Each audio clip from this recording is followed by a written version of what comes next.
Hello everybody and welcome back to Down to Earth with Jim. In today's video I'm going to be doing my July allotment tour now that we're midway through July already. Can you believe it? We're already in July. This year's gone so quick, it's crazy. So everything in the allotment is completely jumped up out of nowhere, started growing really fast now. So yes, this is my July allotment tour. I hope you enjoy. Sit back, grab a cup of tea and a biscuit and enjoy the video. I'll just start off at the very front of the plot here. There's nothing spectacular going on, but we've had some aqualegias here which have stopped flowering now. They're just coming to pass their best. We've got some nasturtiums which self-seed every year, which I've just left because it fills in some space at the front. And we've got some forget-me-nots, which is ironic because I almost forgot what they were called then. So yeah, I think I'm going to put some daisies along the front here, some nice daisies. I think that's my plan for the front of here next year. Got some nice lobelias at the front here as well. These are lovely. Nice little bit of colour at the front there. And then coming in through the front gate, we've got a little wildflower patch here. We've got some borage in there. There's a few other flowers which I'm not too sure of the name of here, which are nice. A few more coming out here. And I think there's some cornflower coming up as well here, some rape here. So that'd be nice. I'd designated this little corner for wildflowers. And then the rest of the flower bed has dahlias, some snapdragons or antirrhinums along the front here, which are really nice. They've suddenly popped. It's got some dahlias along here, which actually haven't done great so far because of the slugs. The slugs have really been going to town on them. Look at these dahlias that have come out in blooms now though. So they seem to be catching up, so I think in the next few weeks we'll have some flowers on these. Got cornflowers here. These are lovely. Really nice. That's the flower bed on this side. Nothing crazy going on. Just got some asters here, which I'm waiting to come into bloom. But over here in the front of the bed, we've got some phlox. These are just coming to bloom. These are lovely. And then here we have the sweet peas, which have actually reached the top of the supports now. These are doubled in size in the last month. I think last month in the June tour they were somewhere down here. Now they're all the way up here, and we've been picking them for the last few weeks. These smell amazing. Remember to keep pulling off any seed pods that come off. Some more lobelias along the front there, and a bit more colour. More dahlias here. I had loads of tubers spare, so I just threw them in. And some of these have flower buds on them now. But again, the same with the other dahlias. We've had problems with slug damage. I just can't seem to keep them off them. Got a few sunflowers here. Them two over there are called Pike's Peak. Got a flower bud on the top of them. I've been a bit late with sunflowers this year. I've not really bothered with them. And the same again with the slugs. They've just been ravaging everything that I put in. But we have a few sunflowers. So yes, and more sweet peas here. These are pastel shade mixture, but they seem to be the exact same as them. So there's not really much difference. But they are lovely, and they're also reaching the top now. And then here we have a couple of fruit trees. We've got an apple and a plum. I've not actually thinned these out. This is only the second year, so I've just left them. And there's probably about a dozen apples on here. And they're growing alright. I'm just going to leave them, and then I might thin next year. Next door's apple tree. This is a cooking apple tree which is hanging over.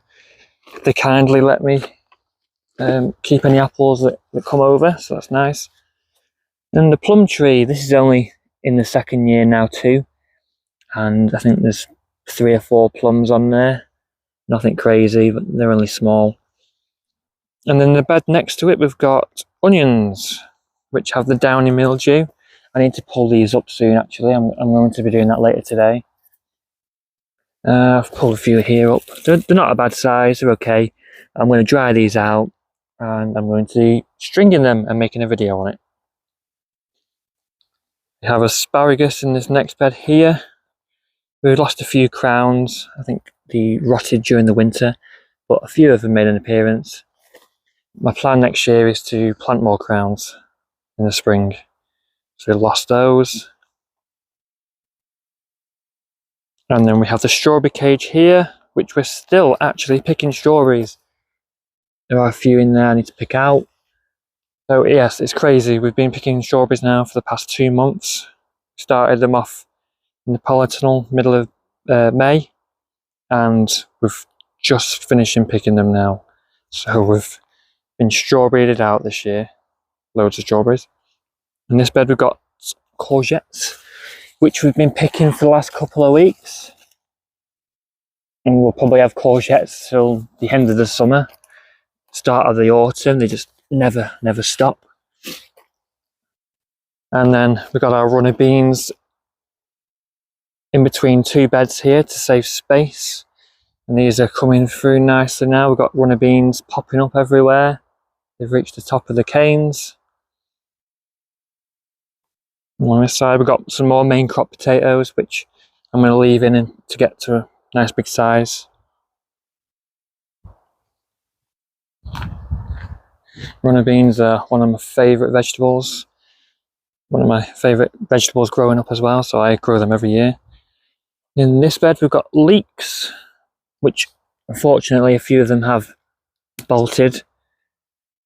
I think that's just because of the extreme temperatures we've been having. Speaking of which, if you're not from the UK, you might not be aware that we're having quite a big heat wave soon, up to 40 degrees Celsius, so that's going to be taking its toll on the allotment. And we've never had 40 degrees before, so it's quite a big thing at the moment. Next few days. We've got more, yeah, we've got more strawberries here, another bed, which we're still picking. And here we've got the experimental bed. It's got just horse manure compost in here, nothing else. Purely just horse manure. I grew a giant pumpkin in this bed last year and it was huge. It was massive.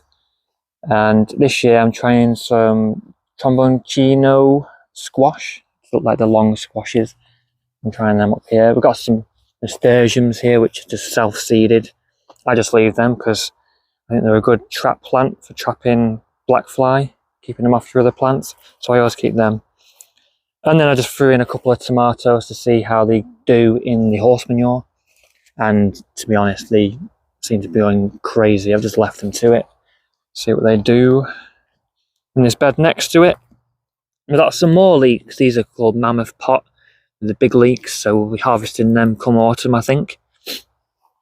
We've got a few purple beans here. These are the fine beans. Got a few of them here. I just threw them in. Got some sprouts that somebody gave me kindly in that bed. I just threw them in.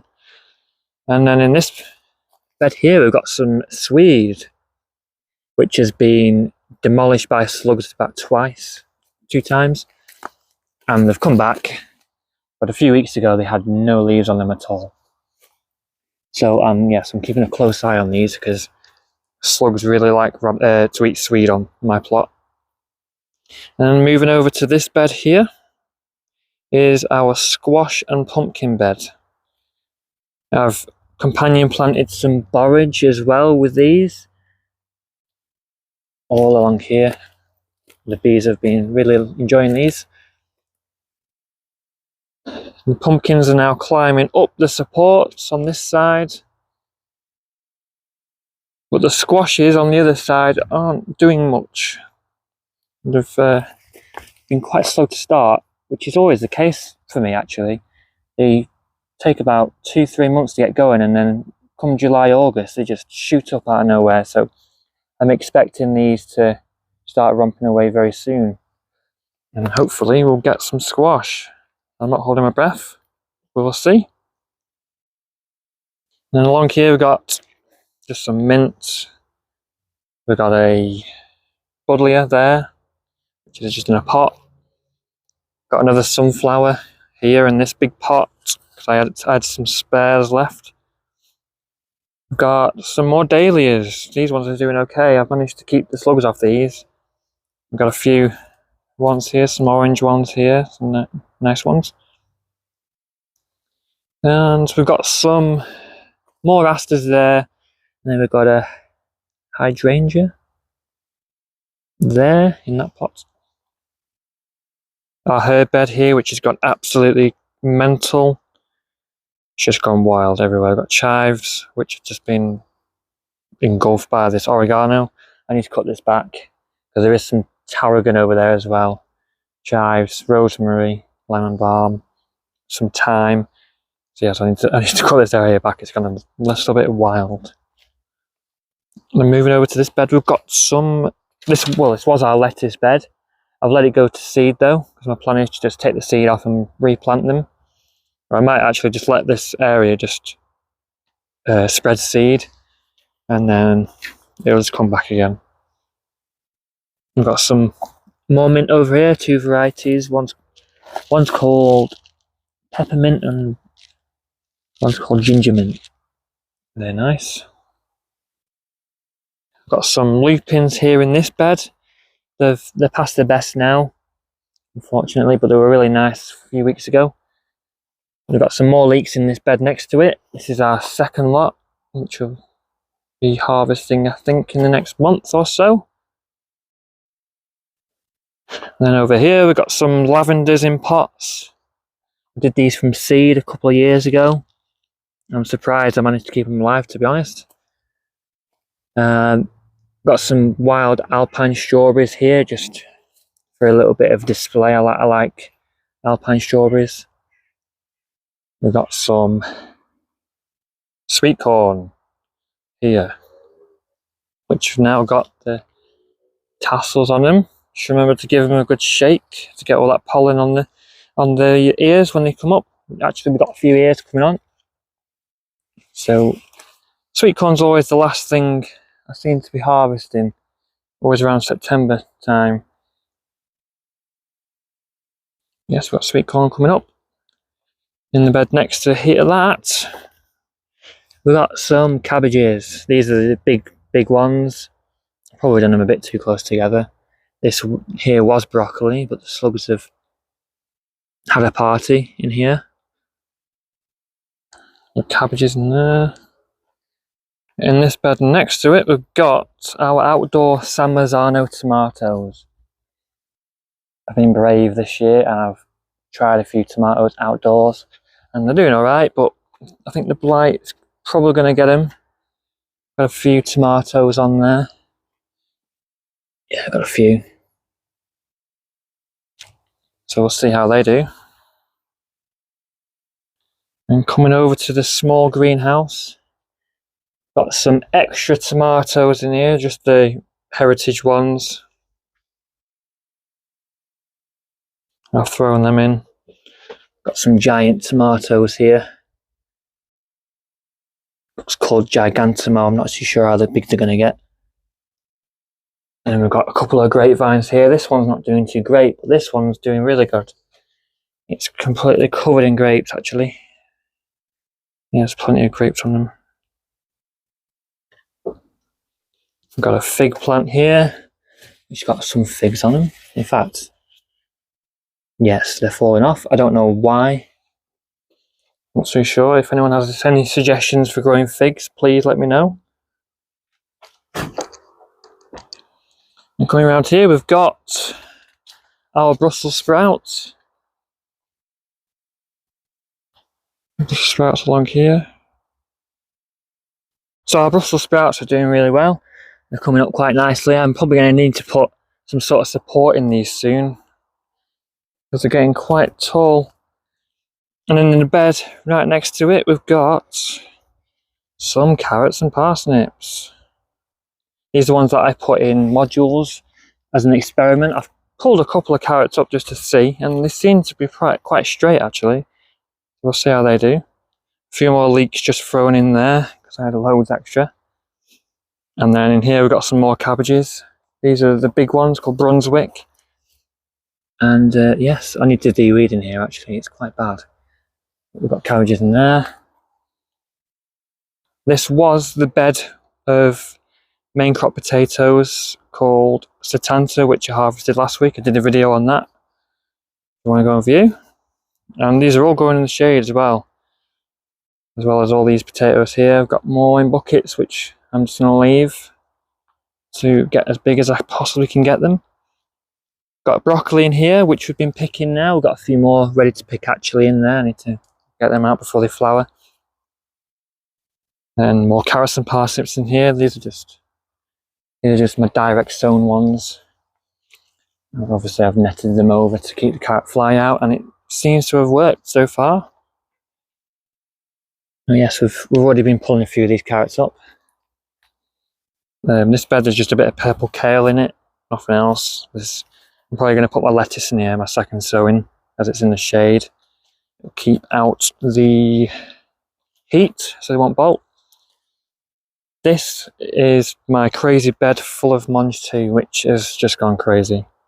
The problem with our site is we get pigeons and they really like to strip your peas bare, so I had to net them over. Unfortunately, they've completely outgrown the netting and just fallen over everywhere. So I think I'm going to do these differently next year. Yeah, schoolboy error. We'll try again next year. This is the shed, which I'm currently in the process of painting.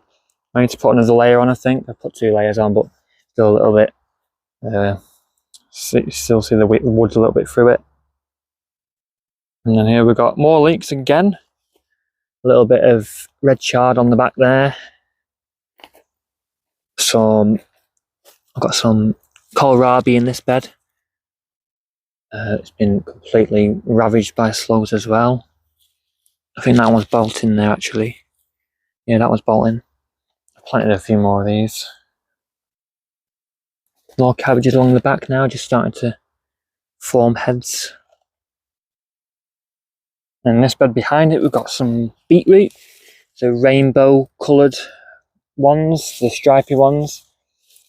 I think some of these will be ready to pick up soon actually. It's getting a good size. Some more spring onions there, which I've just left. Got a banana plant here. I'm not expecting any bananas off it though, not in this country. Just some more carrots in there. Then coming into the greenhouse, we've got tomatoes. These are our F1 hybrids. Although I have to admit, I've not been very good with watering in these buckets. So I've had a few problems with blossom end rot, unfortunately. Although we have got quite a few decent sized tomatoes on these. This one actually snapped because the fruit was so heavy. But I think I've managed to, it's still growing okay, but just hanging on by a thread with all the fruit that's on it that's snapped. We've been picking a few of these cherry tomatoes already. Over on the back here. Coming into the polytunnel, we've got all our heritage tomatoes, which are doing amazing. We've got heritage tomatoes everywhere. All sorts of different varieties. This one's called Brad's Atomic Grape. We've got large barred boar. Got some indigo blue beauties. Kellogg's Breakfast. Some Brandywine varieties. Crushed Heart. Yeah. Oh yes, there's no red ones yet, but there's some really nice, decent sized ones. We've got Black Beauty here. I'm really looking forward to all these. This is the first time I've ever grown heritage varieties. Got this unusual one. This one's called Banana Legs. A really weird shape. Got some white cherry ones there. Got some, Cherokee purple along there. Oh yes, and that's just to name a few. There's about 15 different ones. I've gone crazy with them. And next to him, I've got some mini munch cucumbers.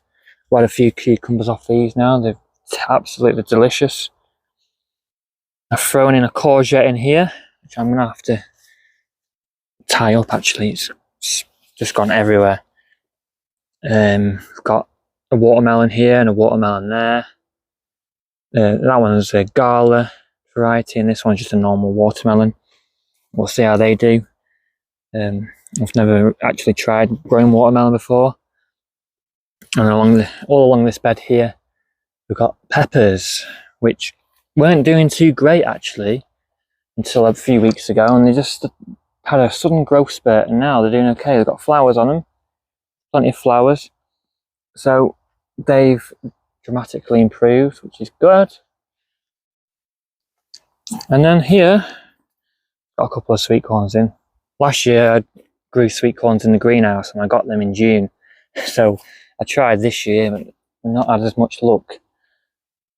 And then right next to it, we've got this absolute monster of a tomato plant called Barry's Crazy Cherry, and it is loaded with fruit. No ripe ones yet, but I don't think we're too far off. They're starting to turn, some of them. They're supposed to be yellow, and there are just more flowers and fruit all the way up it. I was planning on training this and trimming all the side shoots off, but because it just was throwing out so many side shoots, I just lost control of it, and it's just gone absolutely crazy. Okay, coming back over here, I missed this out before. We've got raspberries and rhubarb. Been picking a few raspberries now for a few weeks. They've been nice. Got a blackberry along the back of here. I need to train this up a trellis. There's blackberries here. I only stuck this in this year. And we've got gooseberries along here. More rhubarb. I stuck more in. And some blackcurrants, which are finished. And of course, we've got this cherry tree in the corner of the plot, which we've had absolutely no cherries off. There were a few cherries ripening up nicely, and then within a day, the birds had other ideas and decided to snatch them off really quickly. So we had no cherries this year, and they've even been chewing the leaves off. They're absolute savages. I can't believe it. But hopefully next year, because it's such a big tree, I can't really cover it over with netting. It's quite difficult. It's probably about 12 feet tall. So yeah, I don't know how to get around with that. Maybe sticking organza bags around the cherries and that'll hopefully keep them off. I don't know, but next year I'm going to try something, and next year we'll hopefully get some cherries. So that was my July allotment tour. I think I've included everything. There's quite a lot going on, as you can see. We're in the peak of summer now, with all the harvest starting to come in and everything really starting to get going. So I hope you enjoyed watching the video, and I hope to see you in the next video. Stay safe and happy gardening.